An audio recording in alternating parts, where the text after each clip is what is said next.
برنج.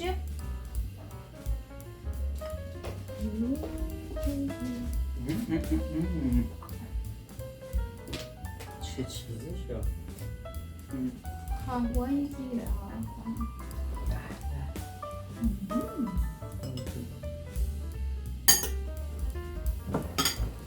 یه مشغولی ها.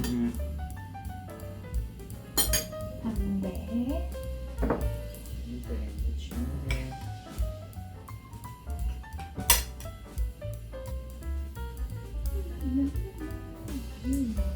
چه غذایی پخته کنم؟ غذای پخته کرد.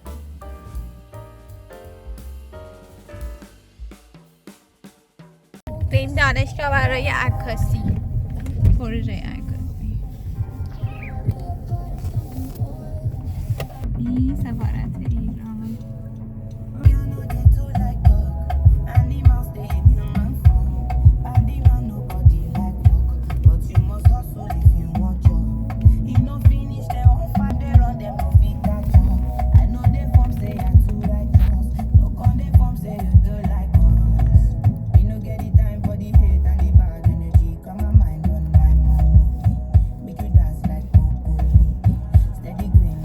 اومدیم استودیو عکاسی.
داستان اینه که داریم عکاسی پروژه دانشگاه رو انجام میدیم. داستانش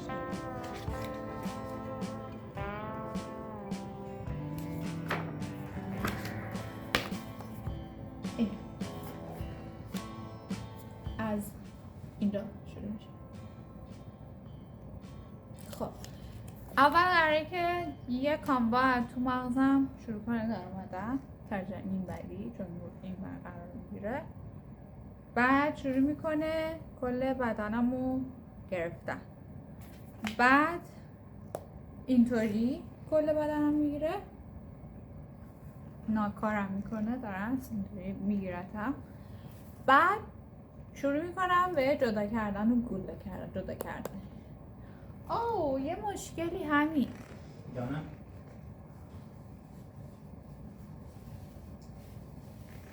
گوله کوچولوه. اوه میتونی دوری توپ رو بکشیم. خب توپ از کجا بیارم؟ الان متوجه شدیم که گوله کوچیکه و گوله رو بزرگش کنیم. بعد باید که 6 تا عکس همیشه بیشتر درست بکنم، بگیرم. یعنی بیشتر منظور اینه که کادرهای مختلف، نورهای مختلف، چیزای اینطوری رو بگیرم. بعد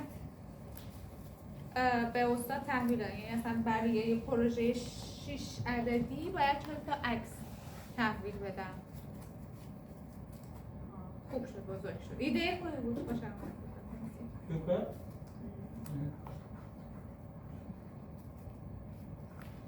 بعد میخوام وقتی که دارم کار میکنم ویدیوی این رو هم بگیرم، یعنی که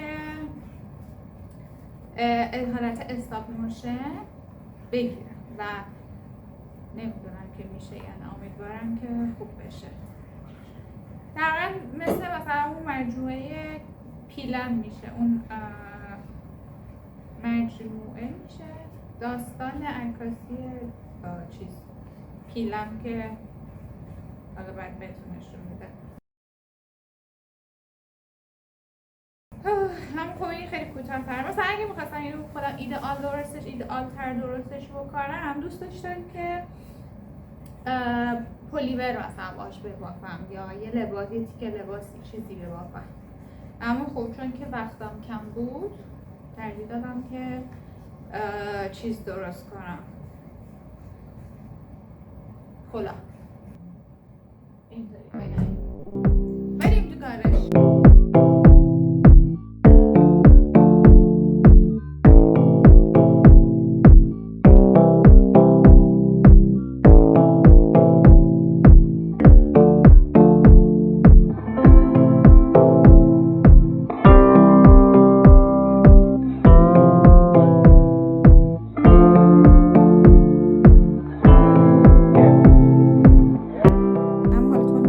مثل ویدیو این شکلی میشه. اوکی دوست داشتم.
نمیدونم میخوام این ویدیو رو استفاده کنم یا نه، اما امروز امتحان دارم و امتحان گرامر دارم که دارم درس میخونم و همزمان که دارم درس میخونم تصمیم گرفتم که این بافتم و دیروز البته شکافتمش و دوباره تصمیم گرفتم یه مدل دیگه، نه یه مدل، چرا یه مدل دیگه، چون که یه بافت بلند بود که جلو بسته بود، تصمیم گرفتم که بشکافمش و یه حالت از این پلیورایی که نمیدونم اسمش چیه که جلوش بازه مثل مانتو اینا ببافم. امروز امتحان دارم، البته اولش ساعت 1، نیم ساعت دیگه باید را بیفتم برم مزون دو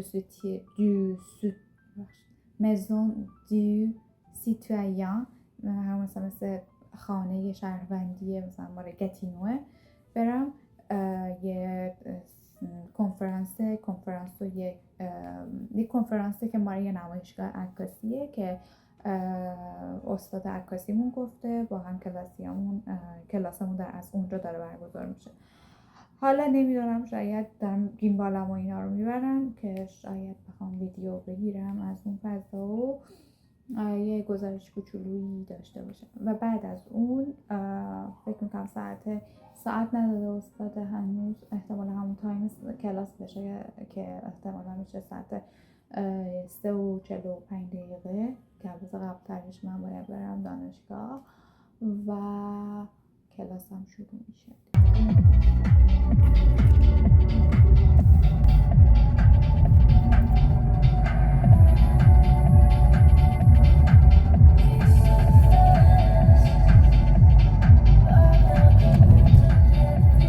نمایشگاه عکس سان اوبجه به معنی بدون موضوع یه نمایشگاه، یه کلکسیون از عکسای سه تا عکاسه به اسمای ریمون اوبان، ریشار پرون و ریشار روبسکو هست. چند تا موضوع توی این نمایشگاه خیلی جالب بود. یکی این که اسم عکس‌ها یه سری کلمات بود که برعکس نمایشگاهی که قبلا دیده بودم که پایین آثار، پایین عکس‌ها به کار می‌بردن، این اسما بالای عکس بود. چیز دیگه این که اولین عکسی که شروع می‌کردی به دیدن، اولین عکس نمایشگاه بدون اسم بود و اسمای عکس‌ها از دومی شروع می‌شد.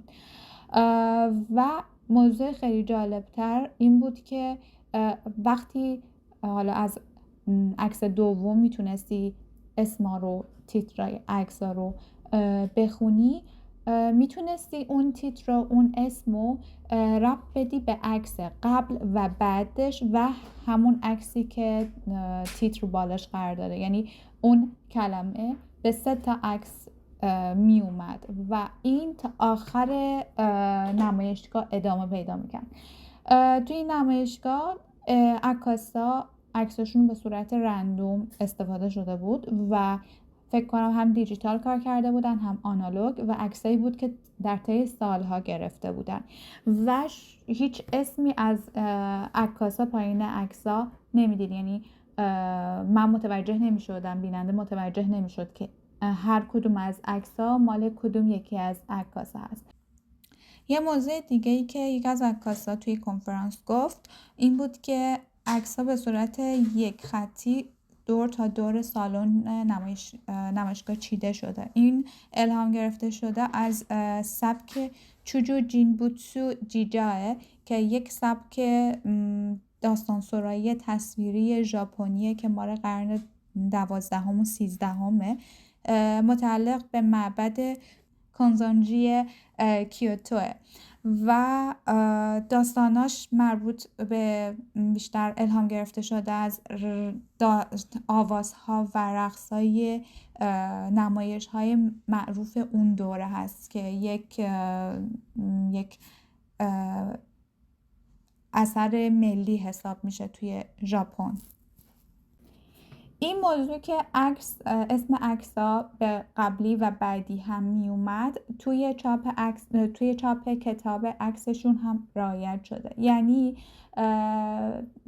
توی فیلم میبینید که هر کدوم از عکس‌ها 2 بار استفاده شده. یعنی عکس‌های کتاب رو که وقتی باز میکنید 2 تا عکس روبروی همه و عکس صفحه دوم توی صفحه بعد، اول صفحه بعد هم قرار میگیره. هر عکسی 2 بار توی این کتاب چاپ میشه و به همین روش و همین ترتیب که اسمها هم ادامه پیدا میکنه. من از امتحان اومدم، بعد باشگاه رو کنسل کردم. حمید نمیذاره بریم باشگاه ورزش کنیم چون که من پروژه دارم و باید روی پروژه هم کار کنم. متاسفانه حمید میخواد روز درسش رو قبول بشه. بابا چه باحالی مغازه بود. باشقال فروشی بسته بود. جانم.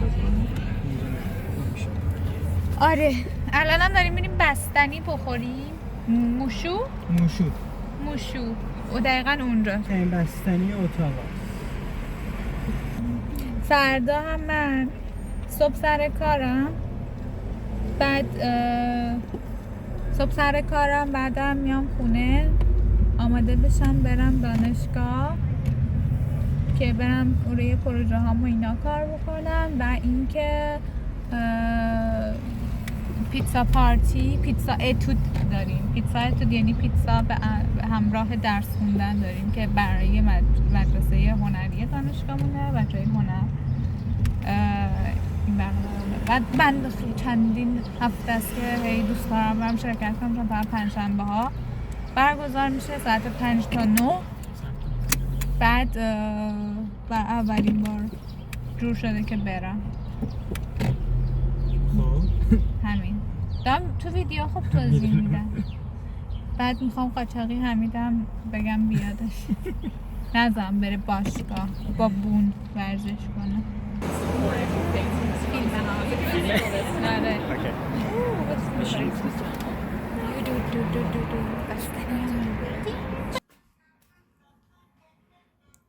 خب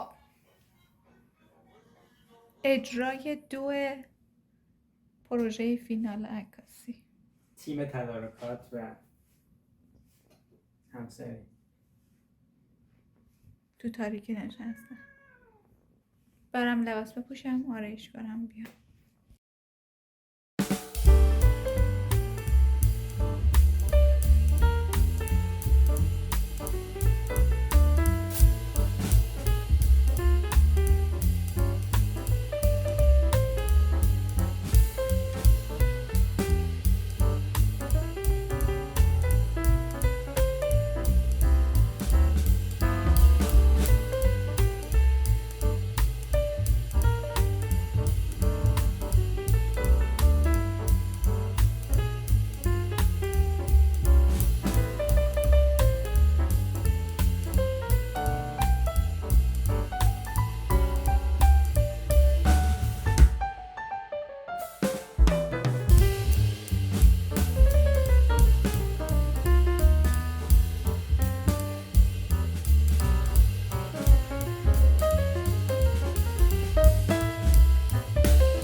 آیدم صبح میشم.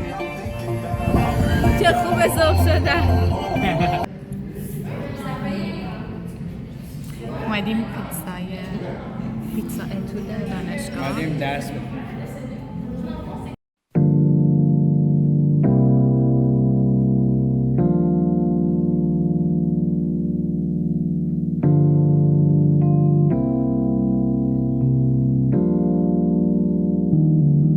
خب داریم میریم عکس‌ها رو بگیریم، عکسایی که داریم برای چاپ. بعد داشتم برای همین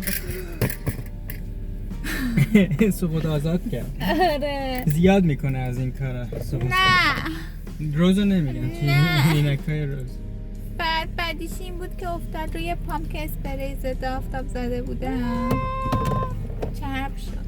بعدش هم گفتم الان داریم میریم عکس‌ها رو بگیریم چاپ شده شو. بعد الان توی ذهنم اینطوریه که عکس‌ها رو مثلا چاپش اینا رو نگاه کنیم.